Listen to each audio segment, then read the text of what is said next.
आज सबेर उठेर हेर्दा आफ्नै अनुहार अजनबी लाग्यो। सिसामा भएको त्यो परछाइलाई कसले बसाल्यो यहाँ मलाई थाहा भएन। तिमी गएपछिको यो जिन्दगी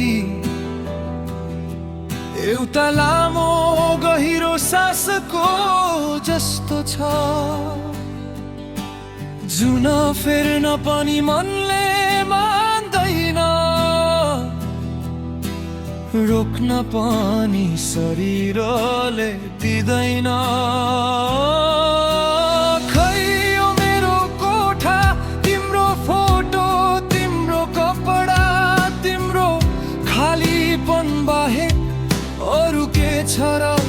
के छ र मसँग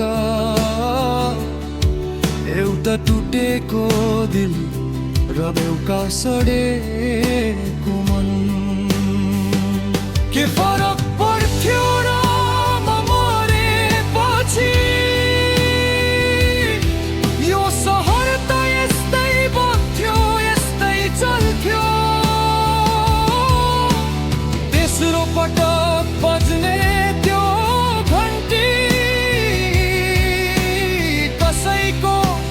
प्रतीक्षामा रुक्थ्यो।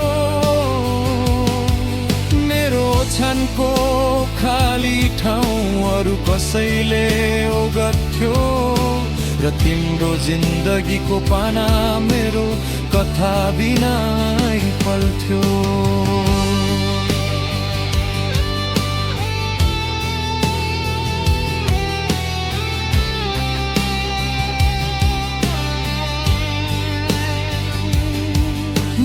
मरेको खबर सुनेपछि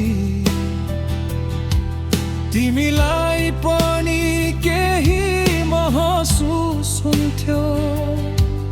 एउटा फिक्री, एउटा अफसोस, एउटा छटपटी कि तिमी त्यही पार्टीमा हाँस्दै गीत गुन्जुन्थ्यौ। मेरो मृत्यु तिम्रो मोबाइलमा एउटा नोटिफिकेसनको जस्तो हुन्थ्यो। स्वाइप गरेर मेटिदिथ्यौ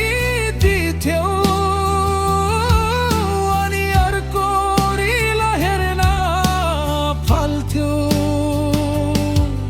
मैले सुत्छु मेरो कुनै सूर्यको किरण आउनेछ, कुनै चराको ख्वाटमा बस्नेछ।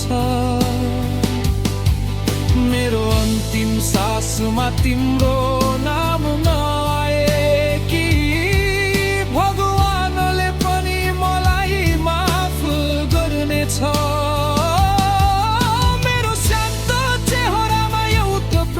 लेखिएको हुनेछ, यो मृत्यु पनि तिम्रो लागि होइन।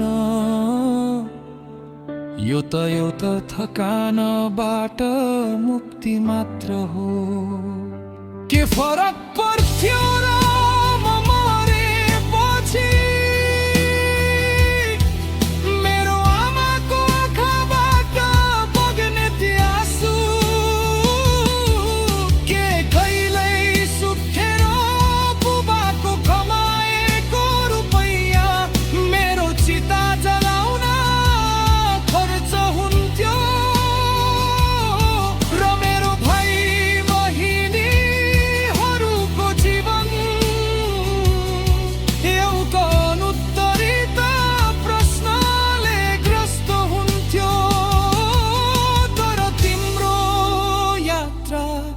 तिम्रो यात्रा चलिरहन्थ्यो।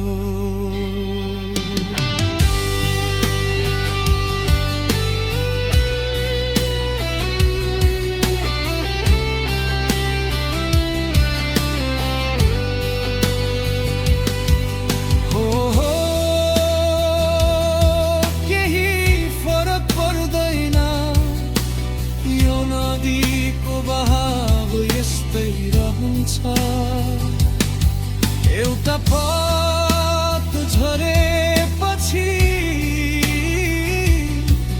रुखको ठेले हाँस्न छोड्दैन। म मर्छु, म मर्छु, म मर्छु, तर तिम्रो विश्वमा एउटा सानो गुन्जिएको स्वर मात्र हुँ, जुन हावामा मिसिएर हराउँछ।